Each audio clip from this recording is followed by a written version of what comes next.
And as a segue to the next question, if your calling gives you direction, the next fear that surfaces is often this.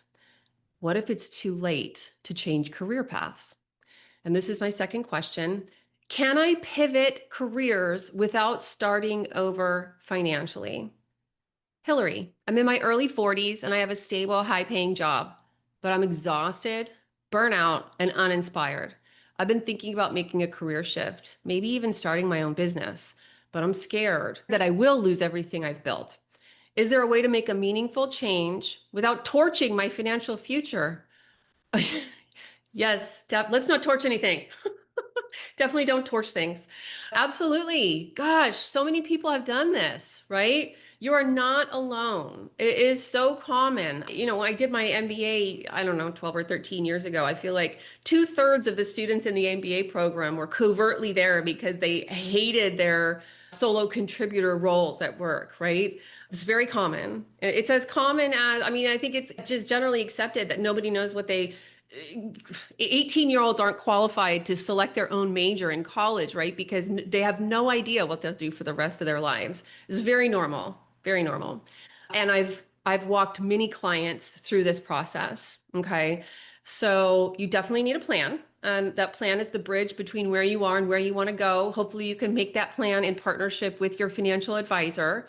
Don't torch anything. And how we're not going to torch things is we're going to have a kind of like a bridge plan. I'm reusing words here, but you want to take the time to minimize your expenses. I'm assuming, let's just take it simple. You're going to quit one job and you're going to either take some time and get trained to do another or go start in another role where you make less money, or you're going to start a business.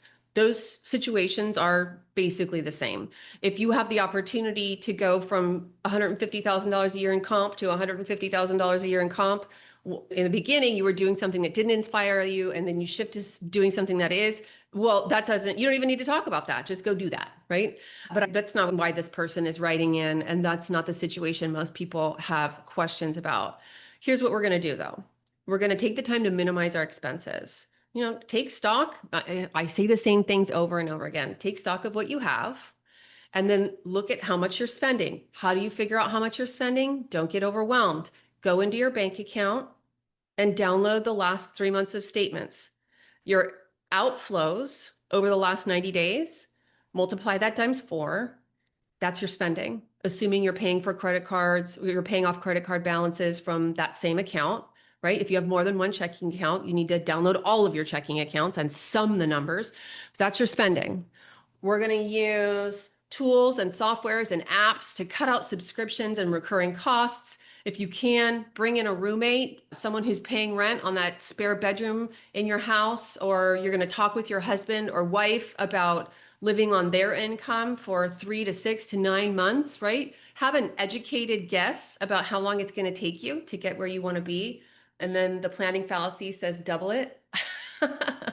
You want to be prepared for more time off than you think, right? And I'm not kidding. The planning fallacy does say double your estimates about how long it's going to take to accomplish something. You've built wealth, and it may feel like I can't get off the treadmill. I cannot take this train off the tracks. I cannot stop maxing out my 401k contribution, Hilary. But you can. You really can. It's not about Life is about what you do most of the time, not failing to do what you're committed to doing some of the time. Honestly, I promise you, if you keep your financial rudder where it has been and just stay committed to getting this new career, this new plan enacted, eventually it turns out. I've helped women model new career paths without sacrificing their financial security. All we do is babysit it closely, right? The world is your oyster in terms of if you are a person who can take a skill set or a body of knowledge out there, from out there. I don't have that skill set. I don't know those things. And you know how to bring them in here to where you do have that skill set, or you do know those things. You can do anything you want. Okay. I didn't start being a financial advisor until my late 20s. And I sat in meetings with my father for years. He was leading them.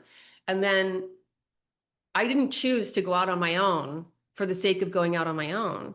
I chose to go out on my own because not going out on my own, staying in that job was impacting my relationship with my now husband negatively because I was unhappy, right? And the only choice I saw in front of me was I got to go out on my own. And I just figured it out. I just figured it out. I literally put blank contracts in my car and drove around to my existing clients with my father's permission and got them to sign them. And every time they signed, I was surprised. Every time. Okay. I'm not anymore. This never surprises me anymore. But the brain, you have neuroplasticity. What feels impossible today will not seem impossible later. Just think about all the things you've mastered. So, no, this can be accomplished. In summary, this can be accomplished with a plan, consistent good intentions, motivation, right? You just keep those things in place. If you've been a person who's been on track financially and committed to that, that's not going to change, right? We have many clients who have spent years earning between $250,000 a year and $750,000 a year in total compensation, get completely burned out. They go make 105,000 for a couple years, right? Because they have life balance.